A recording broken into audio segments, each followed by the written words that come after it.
Lord ఇది మా house. Telangana ప్రదేశంలో ఉన్నాను. మా అన్నయ్య ఇల్లు ఇది. ఇంకా దేవుణ్ణి తెలుసుకోలేదు. ఇంకా దేవునికే మహిమ. వారందరూ కూడా బాగుండాలి. మా మదర్ అక్కడ ఉన్నారు, పడుకున్నారు. మా అన్నయ్య హౌస్ సబ్స్క్రైబ్స్. మరి తెలంగాణలో నేను ఉంటున్న ఇల్లు మా అన్నయ్య హౌస్. ఇది హౌస్. నా ఇంటర్వ్యూలో ఒక ఇంటర్వ్యూ సాక్ష్యం చెప్పాను జోష్ ఛానల్, ఆ రూమ్లోనే. దేవునికి మహిమ. ప్రైజ్లో అందరికీ కూడా వందనాలు. దేవాది దేవుడికి కోట్లాది వందనాలు. బమ్మిడి సన్యాసరావు గారు కుటుంబంలో బమ్మిడి సన్యాసరావు గారు, బమ్మిడి విమలాకి పుట్టిన వంశంలో లాస్ట్ వన్ని. నా పేరు అన్యుడిగా ఉండేటప్పుడు దుర్గా మల్లికార్జున అలియాస్ మల్లిబాబు. ఈరోజు బ్రదర్ శైలేష్ పాల్గా ఆ ధన్యత దేవుడిచ్చాడు. అలాగే మా కుటుంబంలో ఇంకొక అన్నయ్య ఉన్నాడు. ఆయన 1 2 3 4 5వడు. ఆయన పేరు రాము. వాళ్ళ ఫ్యామిలీ అంతా కూడా దేవుణ్ణి నమ్ముకుంటున్నారు. అలాగే అన్నదమ్ములు అందరూ కూడా ప్రార్థన చేయించుకుంటారు. వాళ్ళకి ఏమన్నా ఇబ్బందులు ఏమైనా వచ్చినా, అనారోగ్యం ఉన్నా ఖచ్చితంగా ప్రార్థనలు చేయించుకుంటారు.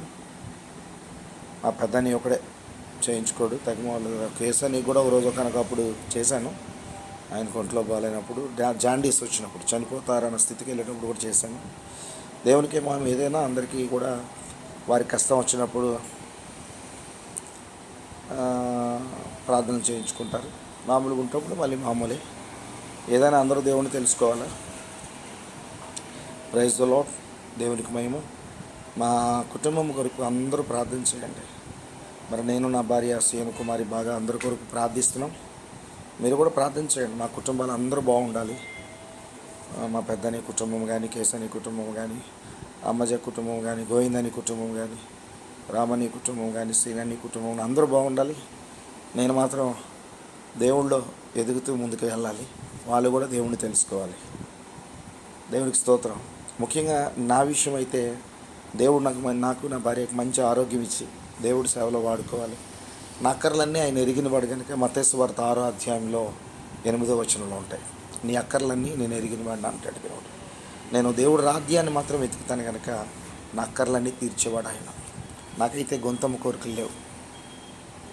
నాకు ఇల్లు కూడా లేదు. ఇది అన్యాల ఇల్లు. విశాఖపట్నంలో మరి కోడిపందాల వీధిలో దగ్గర దగ్గర ఒక 3 సంవత్సరాలు అనుకుంటాను. రేకుల షెడ్ 1500 రేకుల షెడ్లో ఉండేవాడిని. 2023 ఎండింగ్ వరకు అక్కడ ఉన్నాను.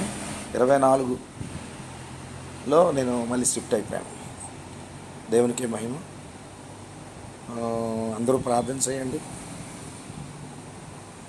మా ఇరువురు కుటుంబాలు, అలాగే రక్త సంబంధికులు, స్నేహితులు కూడా అందరూ రక్షించబడాలి. నేనంటాను ఈ ప్రపంచం అంతా దేవుణ్ణి తెలుసుకోవాలి. హిందూ, ముస్లిం, క్రిస్టియన్గా బ్రతుకుతున్న ప్రతి ఒక్కరు కూడా దేవుణ్ణి తెలుసుకోవాలని ఆశ. ప్రతి ఒక్కరు దేవుణ్ణి తెలుసుకుంటారు. తెలుసుకోకపోతే ఖచ్చితంగా గుండెలు బద్దలు కొట్టుకుంటారు. ఎందుకంటే మత్తయి సువార్త 7వ అధ్యాయంలో ప్రభు వచ్చినప్పుడు గుండెలు కొట్టుకుంటారంట. ప్రభువా ప్రభువా ప్రభువా ప్రభువా. ఈ లోపే అందరూ తెలుసుకుంటే ధన్యులు. దేవునికి స్తోత్రం.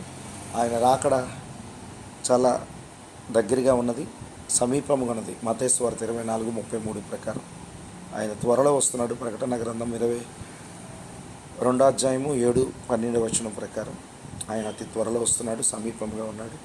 ప్రతి ఒక్కరు కూడా దేవుణ్ణి తెలుసుకోండి. బ్రదర్స్, సిస్టర్స్, సబ్స్క్రైబ్స్ అందరూ బాగున్నారా? Praise the lord.